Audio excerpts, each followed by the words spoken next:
Well, happy Wednesday, families. We are glad you're back with us, and thank you so much for all of your comments on Monday's video. We're glad you enjoyed it, and we sure had a lot of fun filming it. It's hard not to have fun with Mr. Pete and TJ, and obviously we were being just a little bit silly, which we're actually pretty good at, so we had a good time. But the truth is this: it's really not that far-fetched from the way that we sometimes live. Even though we were being silly, I think we all slip into those moments where we kind of live that way just a little bit, if we're honest. Those times when we do things maybe not for the right reasons. Maybe we serve others or try to live in a way that God would want us to live, but we're kind of thinking about the fact that maybe this will make us look good, or maybe we'll get onto good terms with God so that maybe, just maybe, He'll give us a little extra blessing. But when we stop and think about it, it doesn't take long to realize that we are already more blessed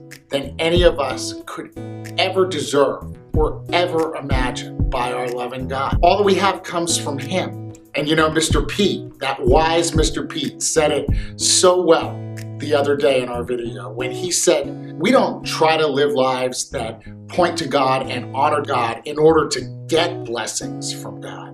We want to live that way because of who God is to us, because of the blessings that God has given to us and continues to give to us day after day after day, right down to the life of His Son, Jesus. And so that's why it's so important for all of us to be together as the family of God, as a church family, to spend time together in fellowship, to spend time learning about God, reading His Word, studying together, and doing things that will help us to celebrate and remember what Jesus has done for us. And we just so happen to have a lot of opportunities like that coming up in the next couple of weeks as we head into Holy Week. And we don't have to wait long for the first one, because tomorrow we are going to have a very special event right in this very room. It looks a little empty right now, but tomorrow this is going to be set up for a very special Passover dinner,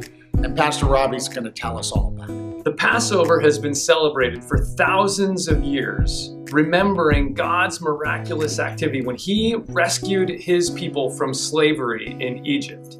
The Passover was also celebrated by Jesus with His disciples the night before He ultimately was crucified. The Passover all those years was always pointing to the Messiah, the one who would save God's people in the end. We have the chance to come together and see how the symbols of the Passover dinner have always pointed to the Messiah, the one we know as Jesus the Christ. We invite you to come, bring your family, your kids are welcome. It's an intergenerational activity. It's going to be a great time to be together. So even if you haven't signed up, please plan on joining us. You could still sign up, and even if you forget, come anyway. 6:30 tomorrow evening in the fellowship hall. Hope to see you there.